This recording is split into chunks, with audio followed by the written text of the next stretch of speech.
Hey guys, Lexus Driver here. Welcome to a new video. Now, on this video, I'm going to be talking about a pure electric Volvo vehicle. I'm going to go with the smallest one because, I like to save the big ones for last, but for now, I'm going to be talking about the smaller variant. I wouldn't say variant, the smallest Volvo vehicle. This one here is called the Volvo EX30. Now, um, I'm pretty sure why Volvo calls it the EX30. It's because 30, smaller the number, the car's size is smaller. But EX, I'm pretty sure the reason they call it EX is because this is meant to show that this is a pure electric Volvo they have here. So anyways, let's get to it. Also, brace yourselves for the whole thing I'm going to be talking about, because I'm going to be talking about the whole enchilada about this. For the specifications, I'm not going to bother talking about that because that's a lot. I'll be talking about the overview, the interior, and the many features that this vehicle has to offer. So let's get to it.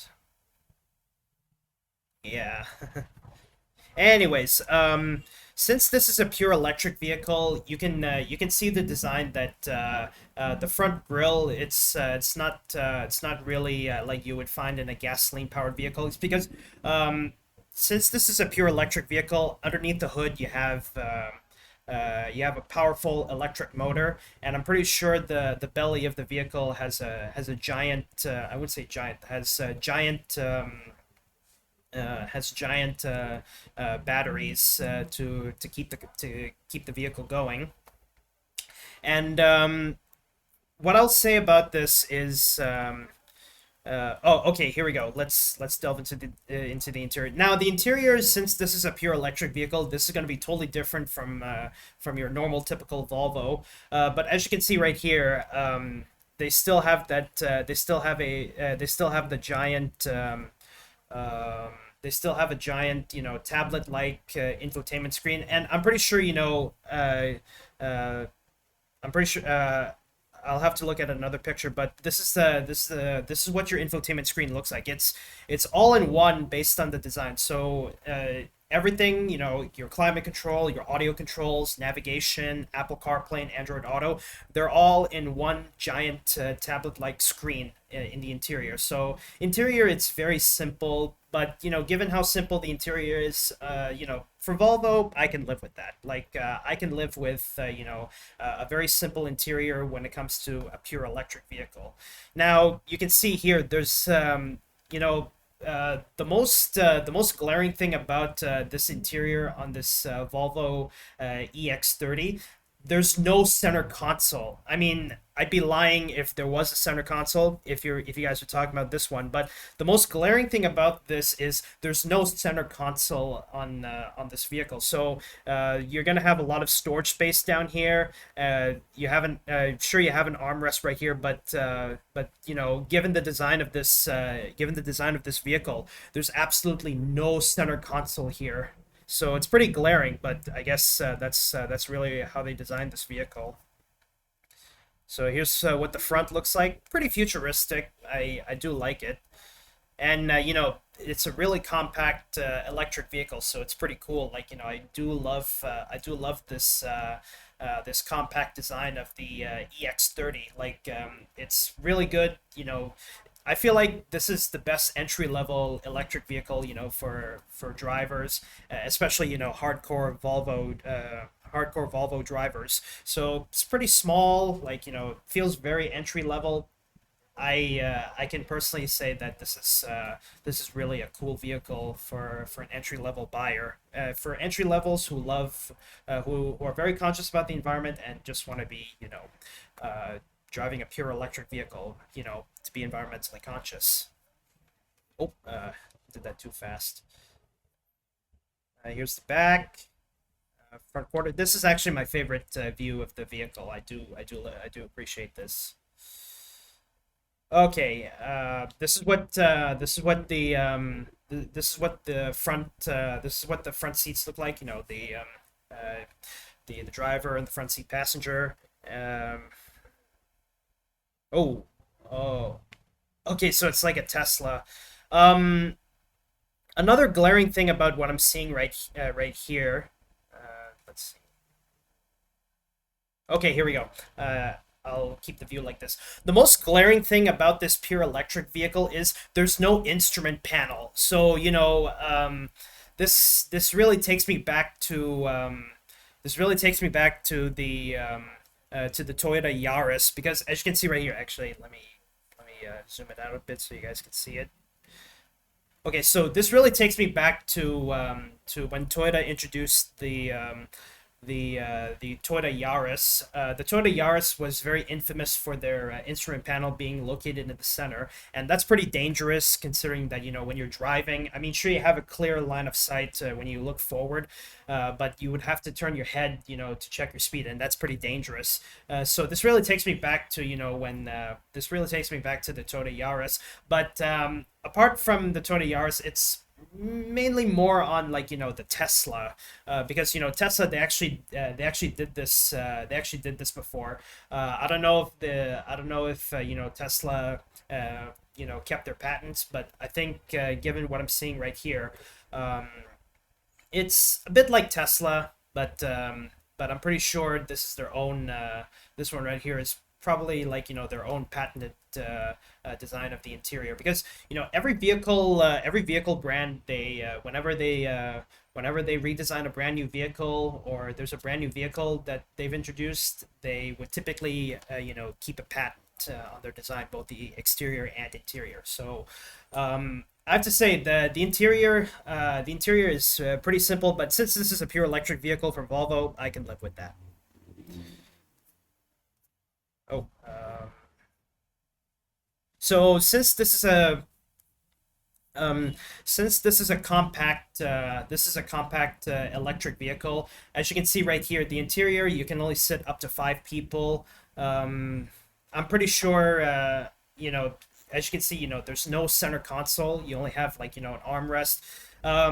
Now, uh, yeah, you can sit up to 5 people. I'm pretty sure rear seat passengers, especially I'm pretty sure they don't have to worry about having a flat floor or something. I don't know. Maybe this vehicle is the vast majority of vehicles that I'm seeing a lot are front wheel drive vehicles. I rarely see rear wheel drive vehicles, all wheel drive or four wheel drive. But I'm pretty sure, given this vehicle of this size, I'm pretty sure this is a front wheel drive vehicle. Giant okay, you have a giant sunroof. Now the difference between a moonroof and a sunroof, the sunroof is much bigger compared to a moonroof, but I'm pretty sure it's used interchangeably. But given the size of this moonroof or sunroof, I'm pretty sure the sunroof is electrochromic. And by but what I mean of electrochromic is there's actually no cover. Given the fact that this is a really giant sunroof, a cover wouldn't be enough to cover the whole thing. Oh, by the way, that's actually what the side mirrors look like. Uh, Meh. I would give it a meh. Okay, tail lights, front lights, yeah.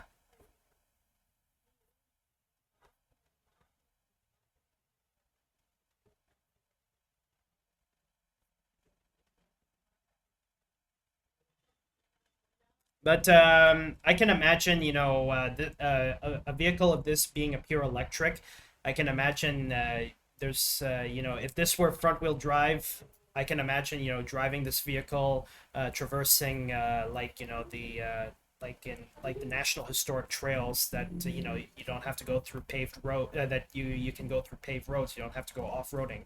I can imagine, driving this vehicle, traversing the National Historic Trail, the Trail of Tears National Historic Trail, uh, and also the National September 11th Memorial Trail. Okay, with the doors, the hood, and the doors, the rear door and the hood open.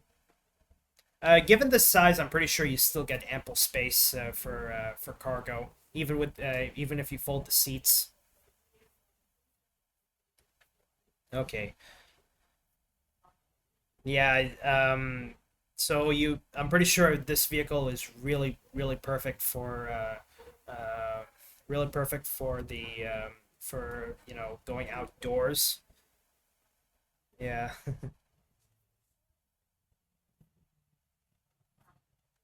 All right. Um, Exterior, interior, that's same thing. And the wheels. Oh, you only get one set of wheels. Well, it is. You get what you get with this vehicle. Okay, um, okay, so there's actually so you actually get two trim levels on the normal EX30, and there's also an EX30 cross country. So um, the normal EX30 you would normally you only have two trim levels, but if you really want to be traversing off-roading, for example, like I can imagine traversing the Pony Express. The EX30 Cross Country Ultra is the right vehicle for you if you love the EX30 but really love to go off-roading. Panoramic roof, etc., etc. So I think this vehicle it's likely all-wheel drive or four-wheel drive, but I wouldn't say four-wheel drive because it's not really meant to be go meant to go gnarly off-roading. But I'm pretty sure this one here is likely all-wheel drive. So if I were to go cross country, then I would go with this vehicle. But normally, I would go for the EX30 Ultra because this one is the base model. Um, yeah. This one here's the base model. This one's the top of the line. So I would go with the EX30 Ultra. But if I would prefer going off roading, then EX30 Cross Country Ultra it is.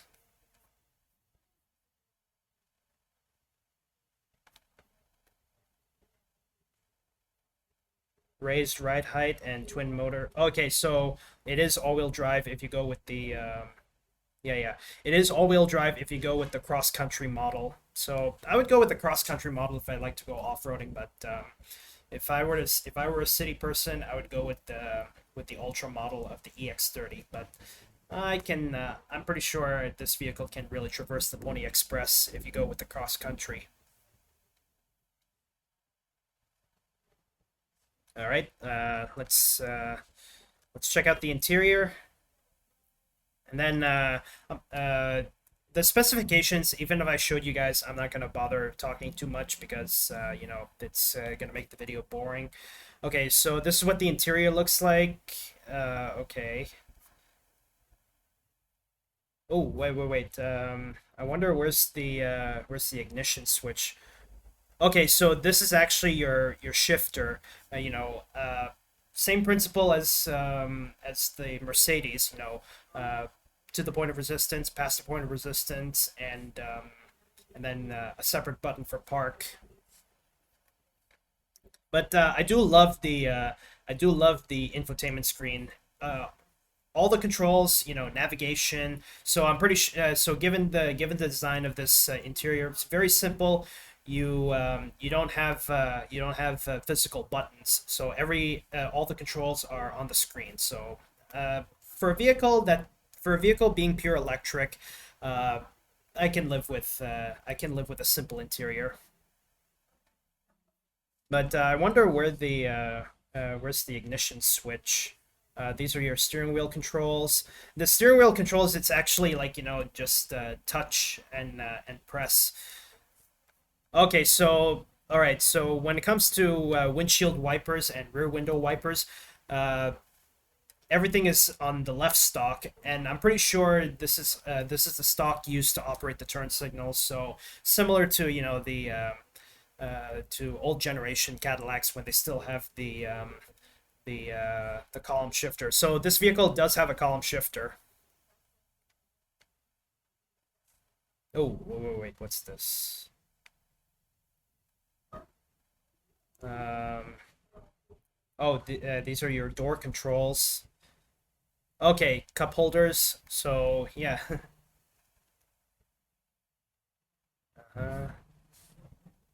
uh, Air vents. I have no qualms. I can live with that. Ooh, okay, so this is what your doors look like on the interior. Um, maybe there's a unique way to open the doors from the inside. Given that's a handle, well, I'm pretty sure that handle on the top right here, this one right here, I'm pretty sure this is what you would use to open the door. This one is when you're gonna close the door.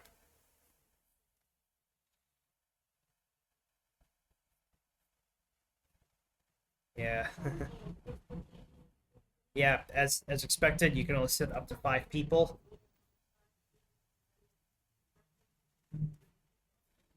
Qi wireless charger, yeah.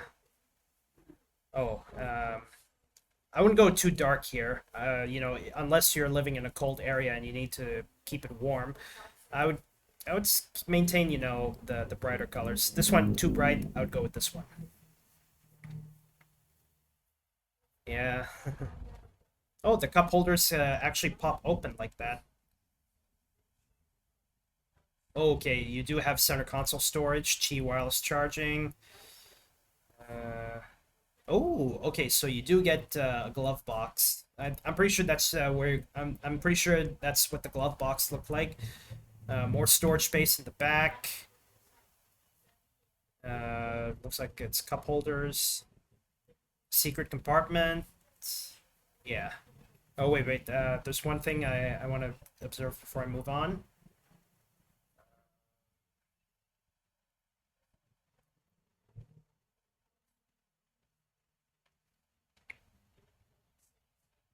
Oh, the side door storage and rear seat storage. Yeah. Oh, okay. So yeah, that's those are the speakers. All right, now onto specifications. Yeah, a lot, but I'm not gonna bother reading every single one. I don't want to bore you guys to death. Let's go with the features. Okay, as once again, a large infotainment screen. Okay, so the bottom parts are your physical buttons, home, okay, your hazard lights, climate controls. But I'm pretty sure, this whole screen can enlarge. The only part that will stay are this part of the screen and this part of the screen. So if you want to enlarge it, for maps and whatnot, this whole part will take over, and these will only stay because you really need those speedometers and gear position along with other essentials. So that way, you know. Okay. Safety features, yeah. Oh, digital keys, yeah, yeah. Just like the other vehicles. Yeah, safety features. Yeah. Oh yeah, your charging routines. But I wonder what does your charging cable look like in Volvo. I would really love to see what the charging cable looks like. But I'm gonna end off the video with this one right here. Now, what I'll say is what I'll say about this vehicle. I'm pretty sure you can get like 3 levels of charging: level 1, level 2, and level 3. Level 1 being the lowest, level 2 being a step up, and level 3 being the highest. So level 1 charger, like, for at home. Level 2, if you want to charge quickly, and level 3 if you want a real quick charge. But overall, I do love this vehicle, being being a pure electric, but it is an entry-level vehicle. I can live with that. So yeah, that is the Volvo EX-30. By the way, guys, that's all I have this video. Thank you guys so much for watching. If you're new to my channel, don't forget to subscribe, and be sure you hit that notification bell so you can stay updated on new content I have on my YouTube channel. By the way, guys, that's all I have this video. Thank you guys so much for watching, and I'll see you guys in the next video. Bye-bye, and have a good day, everybody.